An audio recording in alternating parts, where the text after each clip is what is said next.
that Hey now. the government's after me like in a big-ass way. Constantly trying to change the rules. Only thing I can figure out with this next set of fines is remember the guy who called up and used the N-word? Yeah. Somebody, the lawyer who files a complaint against me every day in Detroit, he filed a complaint because the listener used the N-word, which, by the way, as far as I know, is not considered indecent or obscene. No. So, unless they just went back and dug up 3 years ago tapes where, you know, the standard was yet again different. I mean, I can't play this game anymore. I have no idea what the standard is. I don't know what the rules are. I know John Tesh says this is like a cop pulling you over for a speeding violation, but I wish somebody would set the speed limit so we understand what it is they want. You know, so much for that. Oh, the whole thing's so aggravating and annoying. What are you going to do?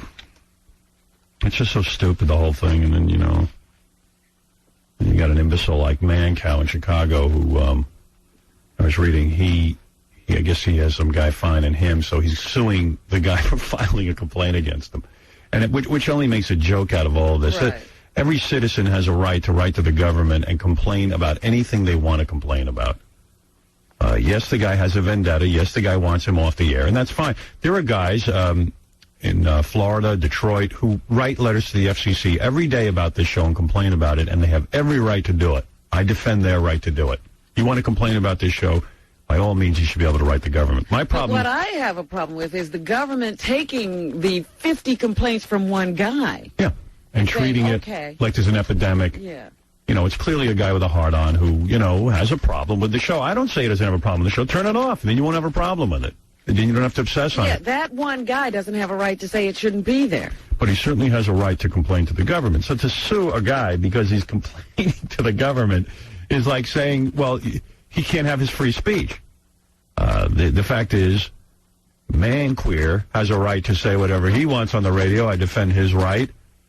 And so does the guy who's writing the complaint. And so does the guy who's writing the complaint. It takes away from the discussion and the importance of the discussion. It's just, again, the guy's a poor Howard Stern clone, and he's retarded. And we don't need retards fighting the good fight right now. Well, that's the reason you take on radio, because mostly what you'll... Because I'm not allowed to say that, but it slipped out. He's just an ass anyway, because... you know, he's trying to bring attention to himself. There's somebody suing him. He's trying to jump in on the national debate, but he can't stand that. You know, everybody's just talking about you. Yeah. By the way, I'd be happy to have everyone just talk about him. That would be good. I really, I have no use for that guy. But I certainly can't go sue the guy who files a complaint against me. I mean, it just doesn't make sense. You could sue the government, perhaps. You could sue the. You could actually just debate the constitutionality of what the Congress has just passed. You could even go to the Supreme Court and debate the constitutionality of that law. You probably need a test case. But again, you're dealing with radio guys. They don't have a lot of brain power. You know, they all want to be smart and. But they embarrass me, and they embarrass the national debate. Radio guys mostly are the goofuses. Goofus. Not the gallants. The goofus. The goofus is, you know, he came up with a novel idea. You're going to go sue the guy who filed the letters to the FCC. Well, gee, good luck winning that. What a waste of our time. Yeah, so you're against his free speech, but you're for your own. Yeah, our courts don't have enough crap on the docket. Now, I've often said the religious groups that contact my advertisers and try to strong-arm them with threatening letters, that's racketeering. And there's a good case to go after them for that. When you threaten people, when you start to strong-arm them, and you make these subtle, vague references to things are going to happen, and you're not sure what those things are. Is it a boycott? Okay. Is it are you going to hurt me and my family? What are you going to do? That's racketeering, and that's a different story. So there's a lot of ways to approach this, but the dumbest one might be to go sue the guy who files a letter. He doesn't like the show, so he files letters. That's his right. You're allowed to write to the government. You can't take that right. I don't want that right taken away. Right. Right, but it is a flawed system that says one guy's complaint, no matter what his intention, Right. So take it up with the FCC. makes a big deal. The FCC is selecting you, not this guy. There's a flawed system here. Yeah. So that doesn't do any good. I wish some people would do some good things, but unfortunately I'm dealing with a nation of idiots. And I say the nation of radio idiots. And the nation of FCC idiots. No, I mean, you watch these debates on TV, and you throw up from the level of intelligence. I know, it's really sad. Hey, Vin, you're on the air. What's happening, brother? Hey, what's going on, man? Hi, Robin. Hi, Artie. Hi. Hey, check this out, Howard. I'm just a typical cowboy from New Mexico. I'm 26. I'm up here in Jersey. I actually work for the state. I work at the racetrack. I listen to your show every day. I've been going through all this stuff about the FCC and the freedom of speech and whatnot. Well, I know, and I've heard from other people that if, watch Oprah, you're probably going to hear about some kids and something sexually. Well, I make a choice not to watch it.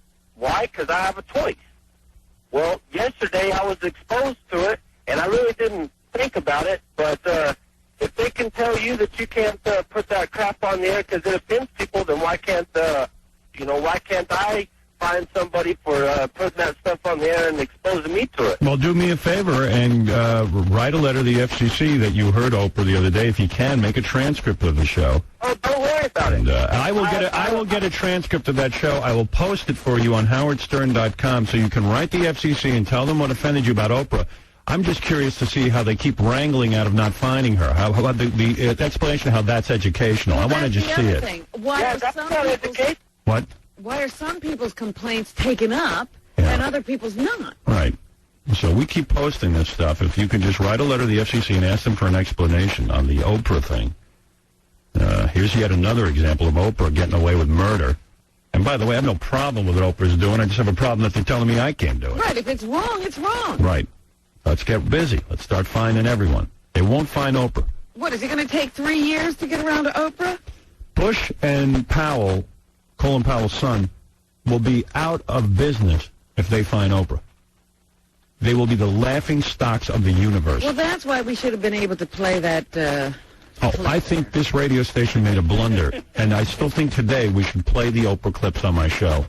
We're having a serious discussion. The FCC itself has said we're a news show. That's right. I'm discussing a news thing. I want to The play... audience doesn't know what we're talking about. I think we're making a serious blunder not playing Oprah's clip because... and I would ask you to then file a complaint with the FCC on me that I played Oprah's clip and let them fine me for playing Oprah's clip. Let them. I want to see them do it. And then I want to see them not do it to Oprah. Right. But I think we've made it... I wish the company would reconsider. Every time I play the Oprah clip, they bleep it off the air. So that's a mistake to me. It's a tactical error. I'd be willing to do it. But it's up to the station to air it. And they just keep editing it. I think it's wrong. I think they should do it. Yes, Bobo. Hey, Howard, how you doing, man? Hey. I hope this is not the last time I'm going to be talking to you. No, it's not yet, but it will. I think it's hard for me to know. It depends when the Senate passes a bill and then how quickly President Bush signs it. That's the last day you'll be talking to me, and I will know. I will be able to tell you when it's my last day. Now, if they go ahead with this, are you going to get out of your contract? Will Mel let you out of it, or? Listen, it's not a question of will Mel let me out of my contract. I want to continue working here. Right. I can't look you in the eye and tell you I can sit and spend $10, $20, $30 million. Oh, I know. In fines against me personally. I'm not going to do it. Giants wanting to play football, only the stadium has been destroyed. Yeah. I mean, Right. Once they start fining me personally to the tune of $500,000 every time they trump up some charges on me, I can't afford to do it. I mean, it'd be financial suicide. And How many years could the FCC actually go back and find you? Was it 3 years, 4 years? as many as they want. Yeah, there's no regulation on that. Yeah, they do whatever they want. So they're coming up with all of these stricter and tighter enforcements. So we keep trying to comply, and then they go back 3 years and fine me. Wow. It's impossible to figure out. And quite frankly, It's not a question of whether Mel let me out of my contract. We're way past that. Right. This is, when I signed my contract, none of this was going on where broadcasters were individually fined. Everyone's going to have to sit and reevaluate their career. This is a whole new ball game. This is literally like I signed up to be an NFL football player, and when the first day on the field of my first game, the NFL announces, by the way, there's a new rule.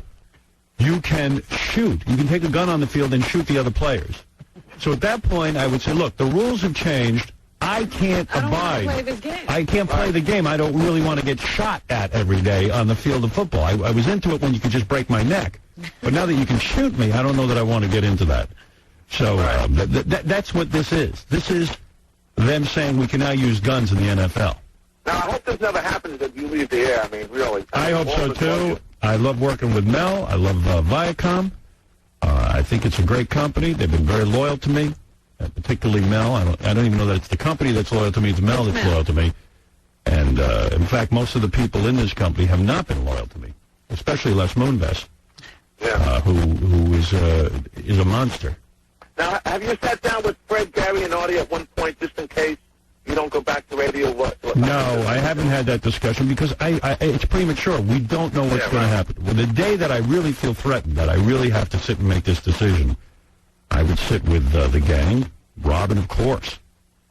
I'd sit down and say, Artie, Fred, all right, we got to talk. There's a problem. I don't think I can do the show anymore. And who knows?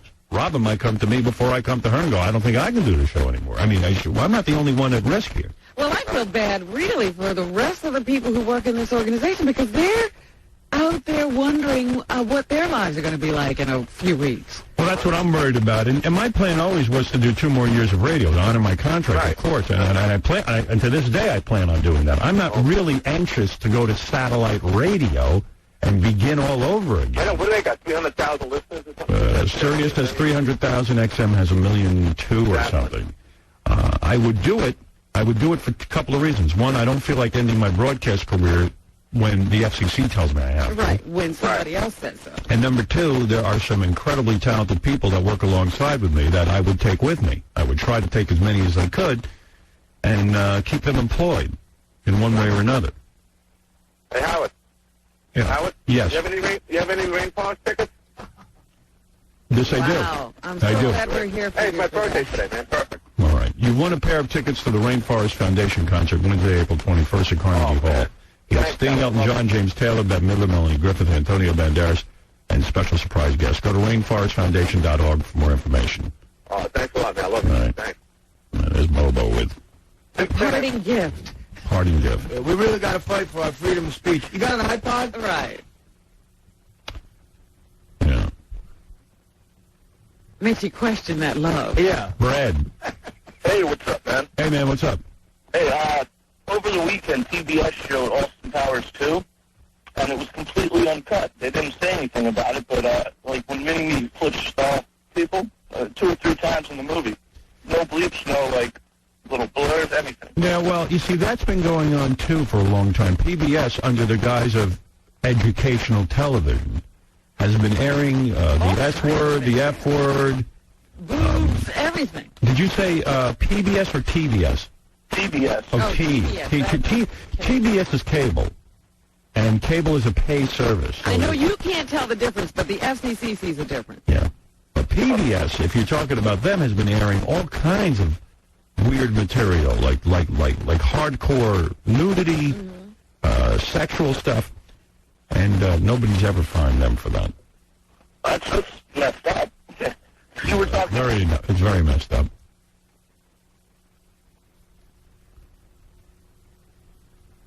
Well...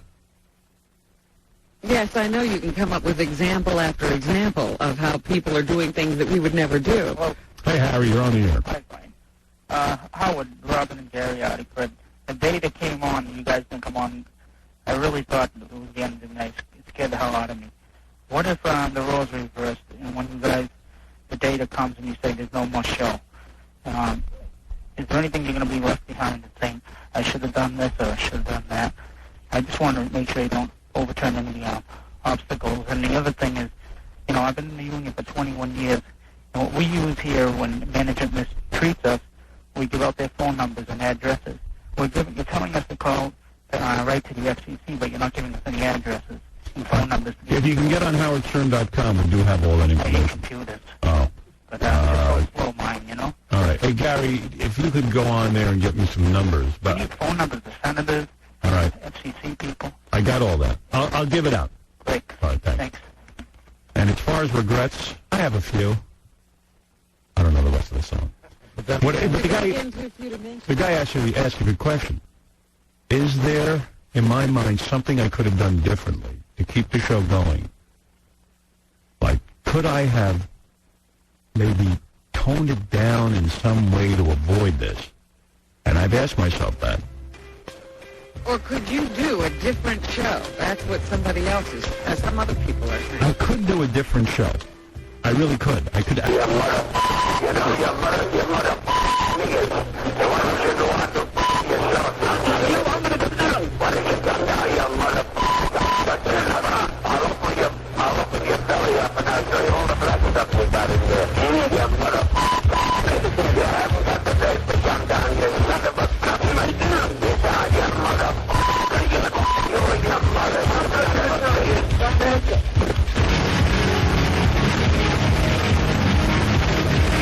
Music Alternative 92.3 K-Rock.